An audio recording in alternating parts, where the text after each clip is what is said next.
Thank you guys for tuning in today's episode.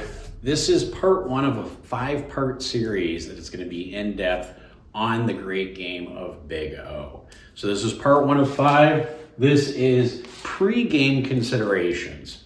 Now I am going to cover a couple of housekeeping issues. If you do want to jump right into the lesson, go ahead and zoom in up to this minute here on the chart and you'll be taken away. Other than that, some housekeeping issues. Yes, Jane. Why the new getup? Well, apparently the people have voted. I have tenure. This is a really easy way to spot me when I'm at events.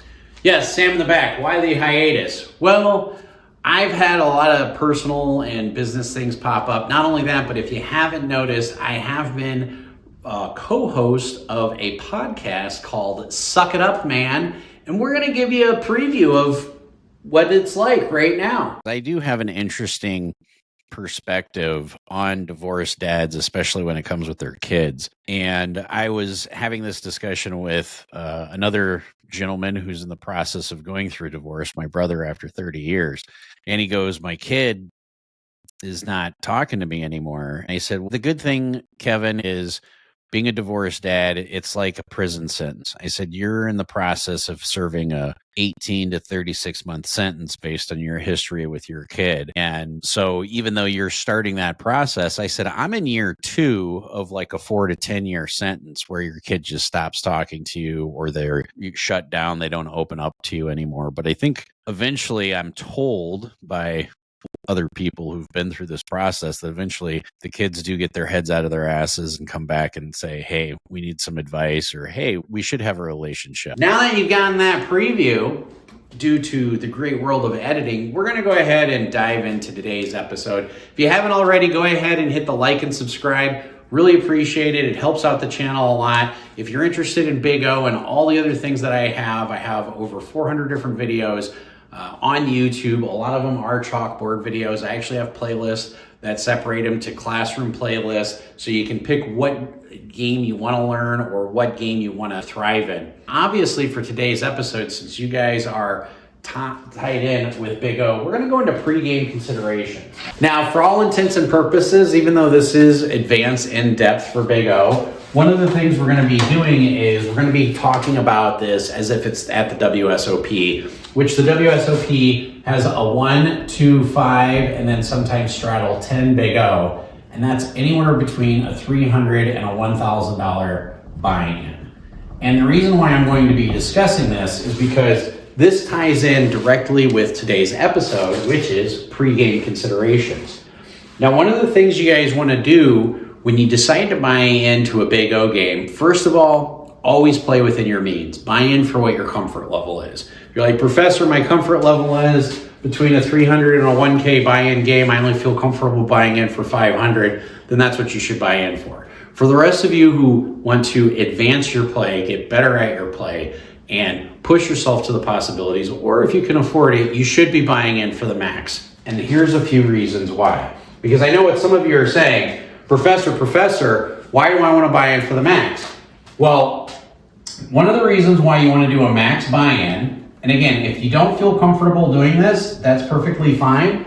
Stay along though, because you're going to find out some of the opportunities that you're going to be missing by not buying in for the max.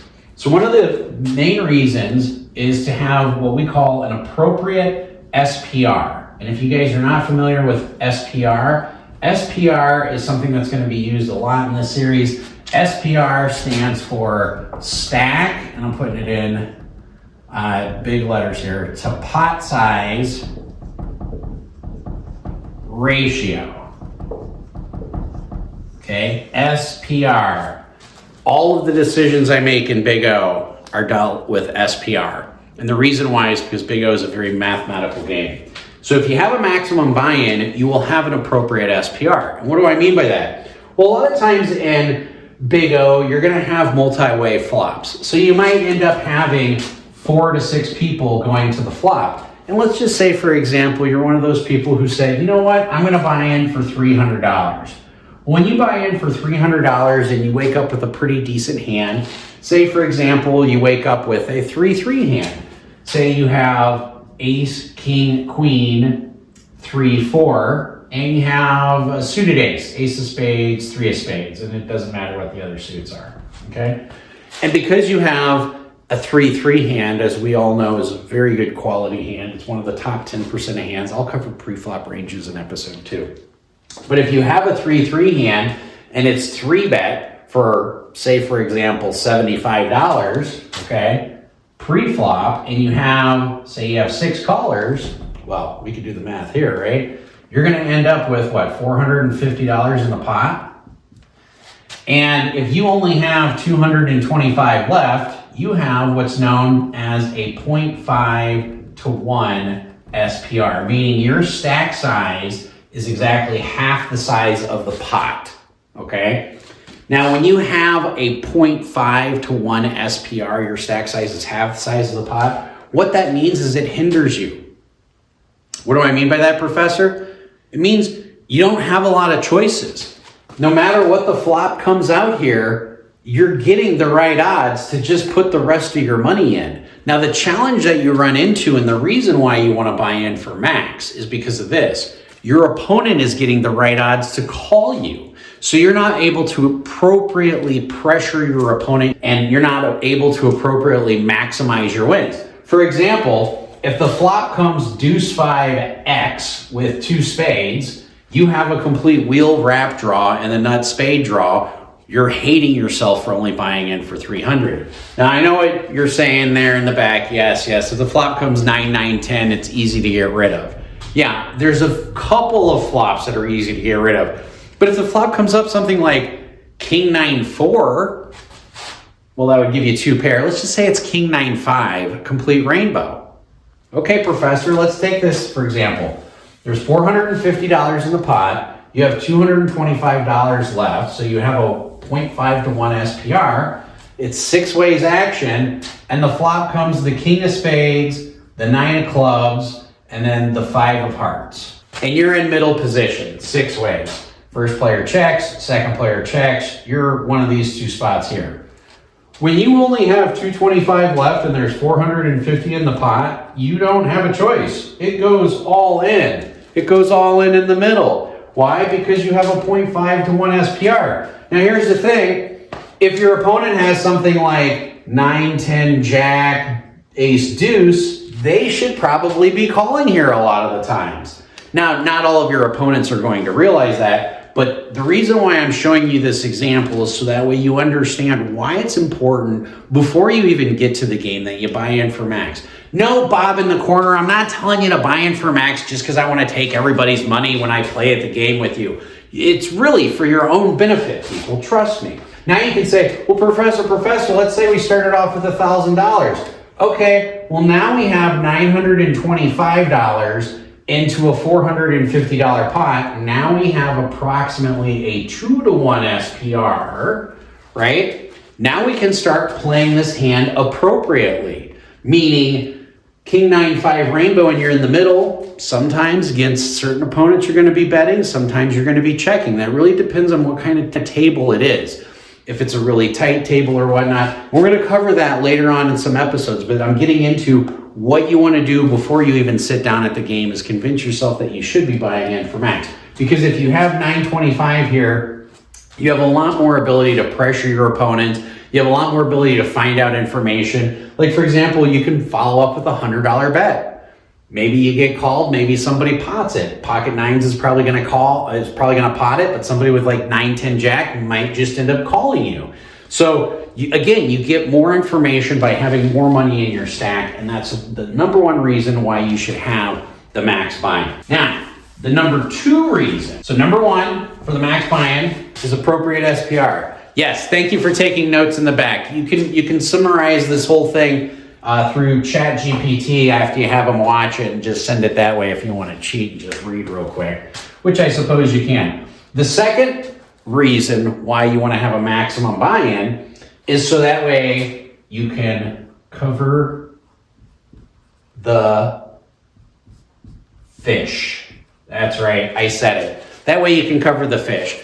If you're a better Big O player, than your opponents. And after watching this 5-part series, I'm sure you're going to be. But if you're a better Big O player than your opponents, then why don't you want to have all of their money covered so that way when they make a mistake, you can capitalize on it? See, this is one of the differences between an amateur player and a professional player. Professional players will make adjustments really quick on the fly. Amateur players won't make any adjustments. Amateur players will buy in for $500 into this 300 to 1K game every day of the week, all the time, no matter what. Even if the biggest whale is sitting across from them and they buy in for 1,000 and they've beaten them 19 out of 20 times, they're still only going to buy in for 500 because that's what they're comfortable with, and I understand that. But again, you want to be able to cover the fish. You want to be able to maximize your profits. This is not a course for how to have a social event on playing 1-2-5 Big O. This is a fucking course on how to crush your opponents,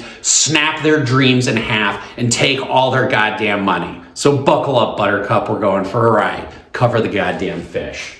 So here's the other reason why you want to cover the fish. This is something what I call pressure ability or pressure rating, okay? We'll call it the pressure rating. And what I mean by that is you want to have enough pressure where if there's $600 in the pot and say you started off with $1,000 and now both you and your opponent have put in 300, so now you're down to about $700 and there's $600 in the pot, and the board shows something like King 3 4, right? And then it says it comes a 9. If you have appropriate amount of buy-in for an SPR, this 9 right here is a complete blank. Let's say we have spade, diamond, diamond, and this 9 is a club here. And let's just say, for example, you have that hand that I talked about, ace, king, queen. Well, let's not do 3 4, but let's go ace, king, queen, deuce, 10, right? And the flop comes king 3 4. Okay, so this is a 4-2 hand, 4 and Broadway, 2 to the wheel.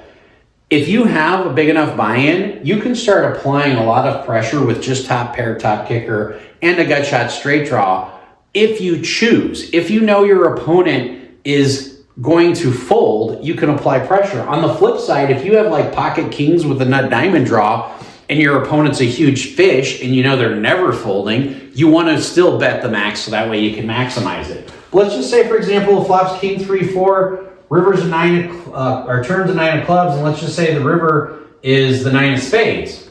So now there's no flush out there, and all you have is ace king. Again, by being able to cover the fish, you're going to recognize the spot because all of a sudden you're beating hands like king 3, you're beating hands like king 4. All of a sudden your hand just got upgraded, and you want to be able to realize that, recognize that, and then be able to bet it and then squeeze the fish out of what you can and go for a value bet. So if there's like $600 in the river and this comes out the run out and you have a 1-to-1 SPR, you could do one of two things. You could put in the potential bluff of betting pot if you thought your opponent might have pocket 3s or pocket 4s or even maybe pocket aces, which even aces is a hard fold there. But you could go for a value bet and be like, there's $600 in the pot. I bet you this guy had something like king, king 3, king 4, or something like that. I'm going to bet $100. Or maybe you think they have ace, king, deuce. And right now you're splitting the pot, right? On a pot that should not be split. If they check to you, you want to put on the right amount of pressure. You want to put on a pressure rating 10 out of 10 and bet full pot so that way you don't end up splitting the pot. So that's the other reason why you want to cover the fish. Now, or that's the other reason why you want to do a maximum buy-in. The other thing for consideration for besides max buy-in when you're getting into pre-game, and I'm going to talk about these things here. So one is max buy-in, and I discussed why you should be buying in for max. Next is seat selection. I know this sounds crazy. You guys are like, Professor, when are you going to cover Big O? It's probably going to be in part 2. But seat selection is very important. I know that sounds crazy. In high stakes game, it's normal to randomly draw seats. And they do that because if you have to pick out your seat every single time, you should always be sitting to the left of the best player at the table, or who you feel is the best player at the table. You should always be to the left of the best player at the table. The last spot you should pick is to the right of the best player at the table. And the reason why is because that player, if they are really good, if they're on their A game, is going to be able to lean on you and put you in a lot of pressure situations, where if you're to the left of them, you're going to be able to lean on them quite a bit. Let's say you go to a Big O game and you're unfamiliar with it. So you're going in completely blind. Say you're going to the 300 to 1K buy-in at the WSOP and you're not familiar with the game. One of the things you should do is observe, okay? So seat selection, if you're familiar with the game, okay? If familiar with players. And if you're not familiar with players, then one of the things you should do is observe and play you should observe and play passive for about 30 to 60 minutes. All right? And here's the reason why you want to observe and play passive is because you're trying to figure out who really knows what they're doing in this game. Who is the big winner? Who is the recreational pro? Who's the recreational? Who's the guy who's pounding 5 Coronas back? Is he the pro or is he the rec? Not really sure yet. Could be either one. He's got a big stack. Maybe he's a huge fish. Who knows? But you want to play passive in games that you're unfamiliar with for the most part for about 30 to 60 minutes. Observe and play passive, and it's okay to say, wow, this guy, he plays really aggressive. He either knows what he's doing or he's a complete fish and he just loves action. It's one of those two, right? Guy either knows what he's doing or he's a complete fish, you know? Or if you see somebody who's making like hero calls where they're calling down with like 2 pair when everything bricks out, maybe that guy knows what he's really doing. So observe for about the first 30, 60 minutes. And then what you want to do after you categorize your players, and I like to categorize players in about 4 different categories. I like to do pure rec. Guy is just there, strictly gamble, right? This guy right here is my friend. This is the guy I am going to lean on every day of the week. This is my new best friend, Mr. Gamble. All he wants, he doesn't care about anything. He wants the action and he wants a good time. Find out who your pure rec is, lean on them and get involved in more pots with them. Okay? After that, I call it like a level 2 rec. That's somebody who's still there to like socialize and have a good time. They're still a negative EV player, but they kind of have an idea of what they're doing. And then the level 3 players, I say potentials or could go pro or potentials. So these are people who have played an extended period amount of the game. They're able to adjust. They're able to make adjustments. They're able to make hero calls. They're able to make big bluffs. They're able to go for thin value. But we just don't know if they could go pro because they probably have poor bankroll management skills, which is the majority of pros anyways. And then your 4th category is pros. Now, here's one thing I want to tell you about pros. There is only one. If you go into a poker room, there's only 1 or 2 guys out of 20 that are winning, okay? So if you're like, my table's full of pros, trust me, I've had students tell me that. Your table is full of pros? Wow, when I was playing 200, 400 at the series this year in the mixed game, there was 4 pros and 4 recs at a 200, 400 game. You're telling me your 1-3-10 game had 8 pros on it? Wow. I'm just saying. The amount of pros that you're going to run into are very few and far between. You will run into them. Sometimes you might say, why the hell are you playing this game? I've had players ask me that. Why are you playing 1-3-10, Josh, when the 25-25 Big O is going?